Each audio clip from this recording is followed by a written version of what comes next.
What's up everybody, Arrg the Pirate here, and today we're going to talk about tips and tricks of the mid lane.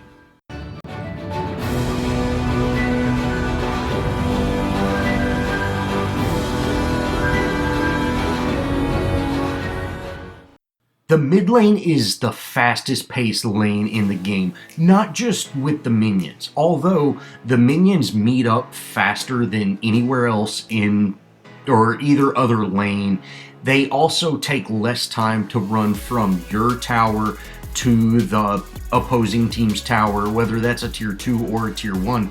It doesn't really matter. The time to run from the steps of your tower to the steps of their tower is much faster. And also the mid lane has 6 fog walls on both sides right in that middle lane. It's got the most choke points, or right in the river, those 2 fog walls that if you run through them, they're very dangerous, as well as it's just very fast paced with dealing with river buffs. The rotations that you can do and everything like that is so much faster that you really need to be on your toes.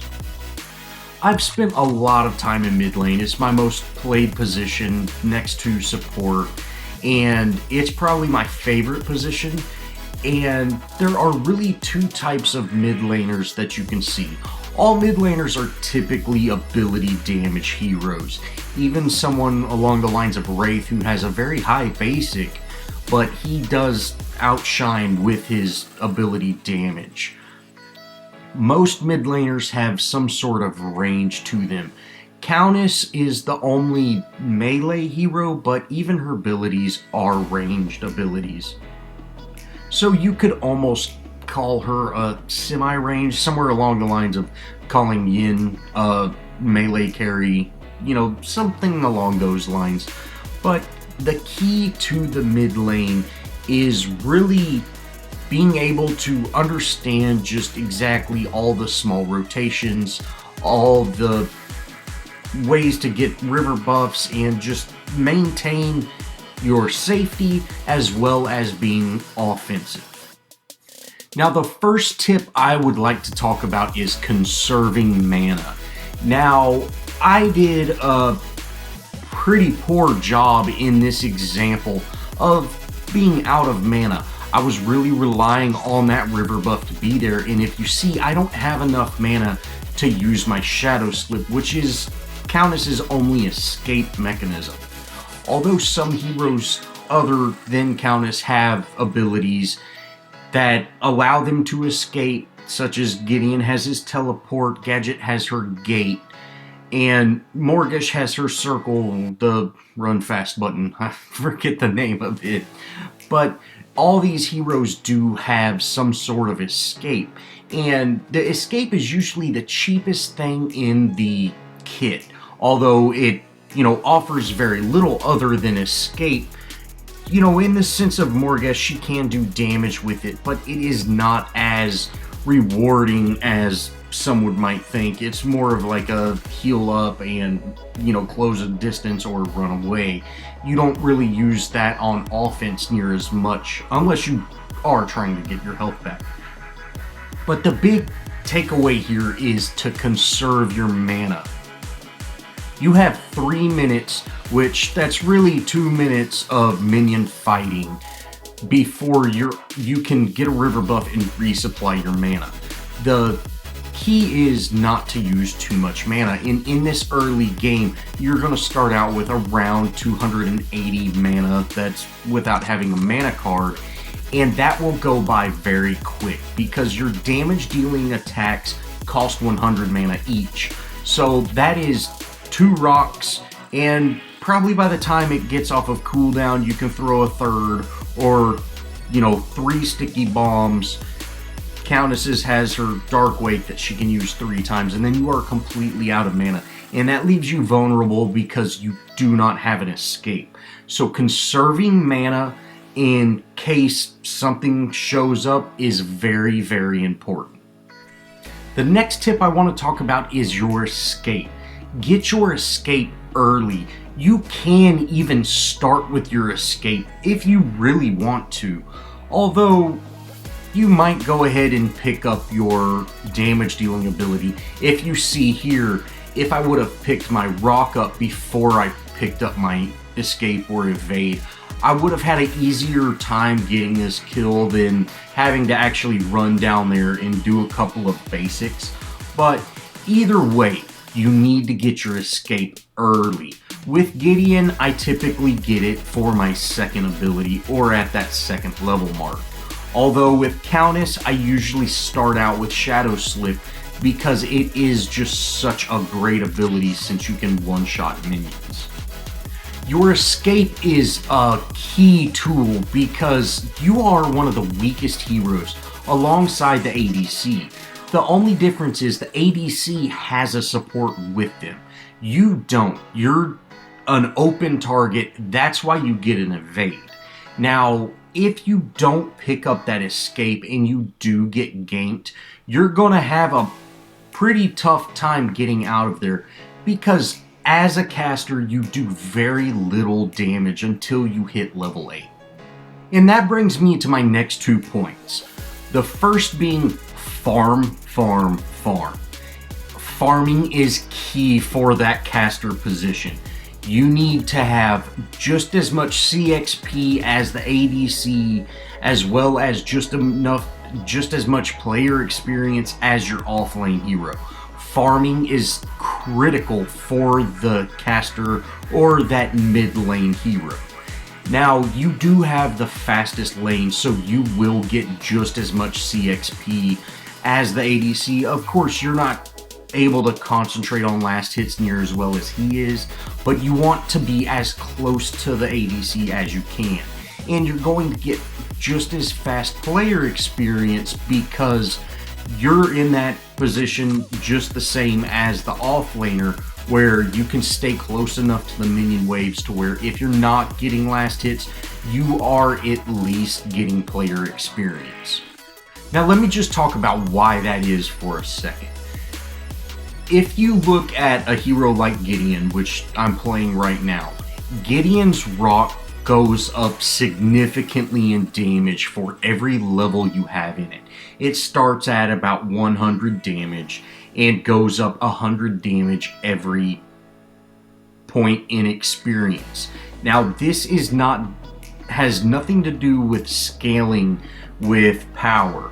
If you want to scale with power, that's fine, but if you put 0 power on Gideon, your rock is going to hit for 400 damage at level 8. Now this also means your damage dealing ability needs to be focused over everything else. So if you get your damage dealing ability, the way you should build your hero is at level 8, you want that ability to be at max level. So let's say you pick your rock for level 1. You can pick a level 1 rock, a level 3 rock, a level 6 rock, and then a level 8 rock. This will give you max level at level 8, as well as you can, still get your ultimate, and you should have at least 1 rank in every ability that you have. Now, one thing people don't realize is you don't have to start out with your damage dealing ability. Since you are getting your ultimate at level 5, you're going to have kind of an offset of what abilities you pick before level 5.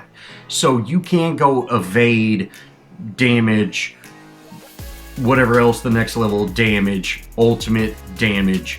So it ends up being the same. Level 8 is the fastest you can get a level 4 rank on any ability, except for, of course, your ultimate.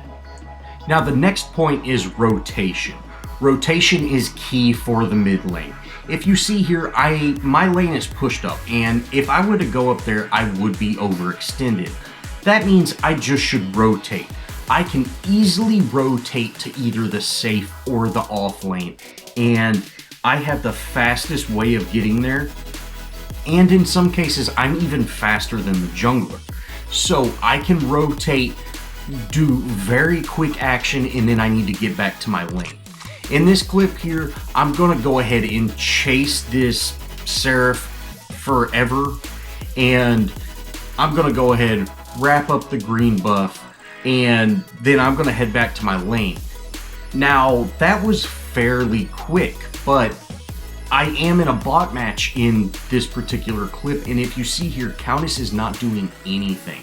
If she were to actually be attacking my lane, she would be in my tower right now. And that small little quick rotation allowed her to push her lane not only into my lane, but she would have got some sort of damage on my lane just from that small rotation. So the key to rotating with mid lane is you want to rotate, go in, do your burst damage, and then get out. The next big tip, which I've talked many times in the multiple guides that I have, is river buff control. The mid laner's job is to keep river buff control. They not only want to keep it out of the enemy's hands so they're starved on mana, but depending on the buff, it can be a very bad situation. Purple buff allows people to rotate freely. Red buff, red buff, it doesn't add near as much as you might think, but adding, 30, 40 damage to any of your abilities is huge. And black buff for those melee heroes can just absolutely destroy you. Most people don't realize black buff works great for any hero. Decker with black buff does a decent amount of damage. So keeping black buff away from the enemy is huge. And blue buff might change a fight from you're winning the fight to you can't even catch up to the person that has just a sliver of health left. So definitely keep control of river buffs. Now my next point, I definitely came to a bot match to show I really don't want to do these in live matches and just show bad things, but this is key really for every hero, but especially true for a caster, because casters typically have ways of chasing.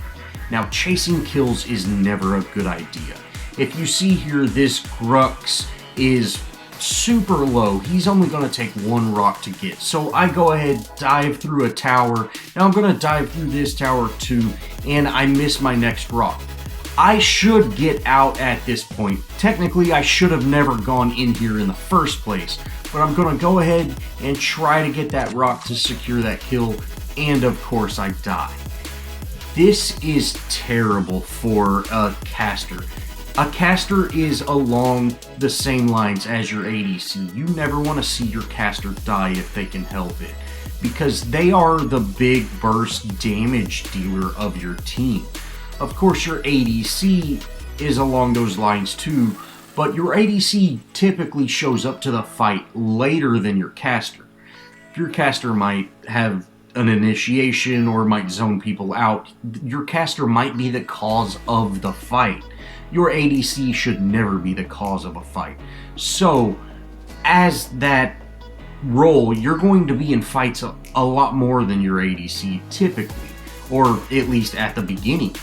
And if you get someone low, it is much better to survive, live another day, come back, or if you got to go to base or just continue pushing the lane, whatever that circumstance might be, that is much better than dying and having to wait that 30-40 seconds to come back. The last kind of tip or trick that I have for the mid lane is map awareness and positioning. Now, I have a whole rotating and positioning guide done on all the positions for Paragon, and if you want to watch those, I'll leave links to the individual videos in the description, and I'll go ahead and put one of those little buttons at the end of the video so you can, just wait till the end and click on that if you'd like. But if you push up too far, it's very dangerous as a mid lane hero because you are typically weak. You don't see a whole lot of mid lane heroes building, armor and health and things like that. And so by pushing up that far, you're putting yourself at risk because it is very easy to gank mid lane, as I discussed earlier. So you really want to keep a good eye on your minimap. Just kind of know, hey, I've got these heroes in these positions. I'll only have to worry about one, You know, can I see where the jungler is? Can I see where the other heroes are?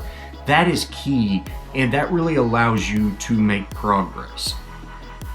Now, one thing people tend to do is push towers as a mid laner, and as a mid laner you do very, very little damage to a tower.